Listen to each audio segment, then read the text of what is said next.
말씀 예레미야 39장 1절에서 18절까지 말씀입니다.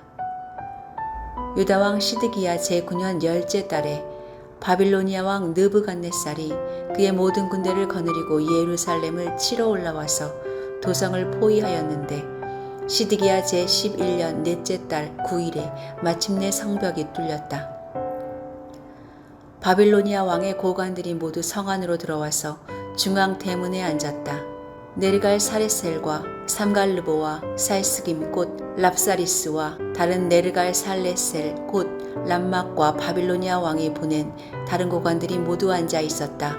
유다왕 시드기야와 그의 모든 군인들은 쳐들어오는 적군을 보고서 모두 도망하였다. 그들은 밤에 왕의 동산길을 통과하여 두 성벽을 잇는 통로를 지나 아라바 쪽으로 도망하였다. 그러나 바빌로니아 군대가 그들을 추격하여 여리고 평원에서 시드기야를 사로잡아 하맛 땅의 리블라로 끌고 가서 바빌로니아 왕 느부갓네살 앞에 세워놓았다. 바빌로니아 왕이 시드기야를 신문하였다. 바빌로니아 왕은 리블라에서 시드기야 왕의 아들들을 시드기야가 보는 앞에서 처형하였다. 바빌로니아 왕은 유다의 귀족들도 모두 처형하였다. 그리고 왕은 시드기야의 두 눈을 뺀 다음에 바빌론으로 끌고 가려고 그를 쇠사슬로 묶었다.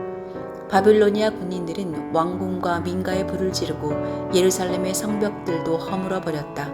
그런 다음에 근위대장 느부사라단은 아직도 성 안에 남아있는 백성과 자기에게 투항한 사람과 그 밖에 남은 백성을 바빌로니아로 잡아갔다. 그리고 근위대장 르브사라단은 가진 것이라고는 아무것도 없는 일부 빈민을 유다 땅에 남겨두고 그들에게 포도원과 농토를 나누어 주었다. 바빌로니아 왕 느부갓네살은 근위대장 르브사라단에게 예레미야의 처우를 두고 이렇게 명령하였다. 너는 그를 데려다가 잘 보살펴 주어라. 너는 그를 조금도 해치지 말고 오직 그가 너에게 요구하는 대로 그에게 해주어라. 근위대장 르브사라단과 르브사라단 곧 랍사리스와 네르갈 사레셀 곧 람막과 바빌로니아 왕이 보낸 다른 고관들 모두가 사람을 보내어 근위대 뜰에서 예레미야를 데려다가 사반의 손자요 아이감의 아들인 그달라야에게 맡겨서 그를 집으로 돌아가게 하였다. 그래서 예레미야는 백성과 함께 살 수가 있었다. 예레미야가 여전히 근위대 뜰 안에 갇혀 있을 때 주님께서 그에게 이렇게 말씀하셨다. 너는 저 에티오피아 사람 에벤말렉에게 가서 이와 같이 전하여라. 나 만군의 주 이스라엘의 하나님이 말한다. 보아라, 내가 이 도성에 복이 아니라 재앙을 내리겠다고 선포하였는데 이제 내가 한 그 말을 이루겠다. 이 일이 바로 그날에 내가 보는 앞에서 일어날 것이지만 바로 그날에 내가 너를 건져내어 내가 두려워하는 사람들의 손아귀에 들어가지 않도록 하겠다. 나 주의 말이다. 오히려 내가 너를 반드시 구해서 내가 칼에 죽지 않게 하겠다. 내가 나를 의지하였기 때문에 내가 너의 생명을 너에게 상으로 준다. 나 주의 말이다.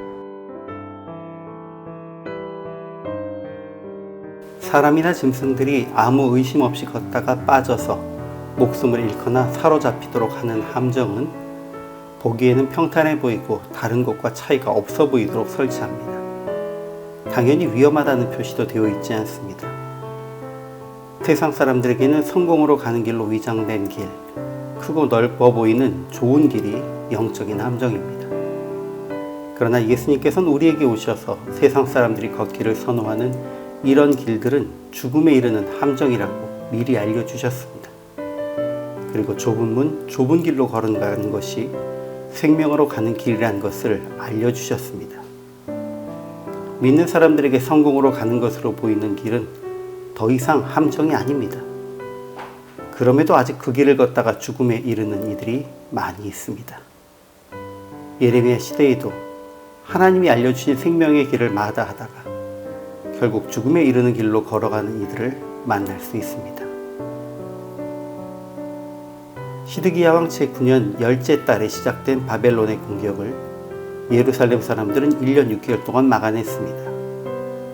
그러나 결국 시드기야 왕 제11년 넷째 달에 성이 함락되어 모든 집과 성전이 불타버렸고 도망치다 잡혀온 시드기야 왕은 눈이 뽑혔습니다.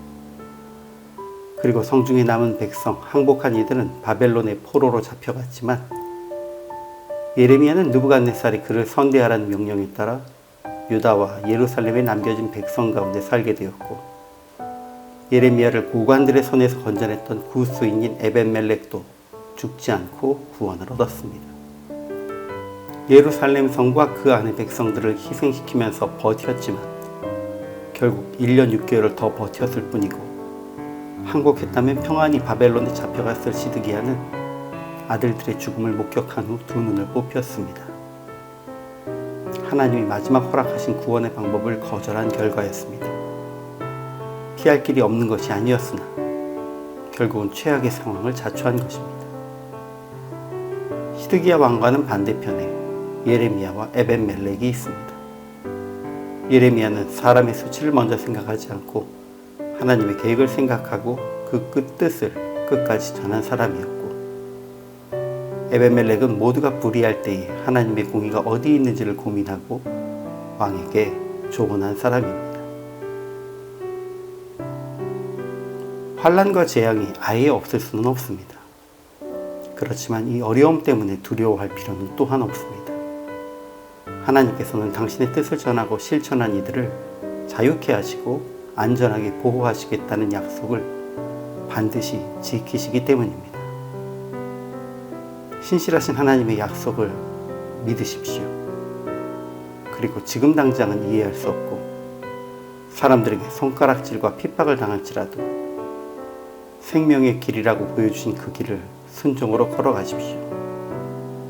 그것이 구원으로 가는 좁은 길을 걷는 믿음의 삶입니다.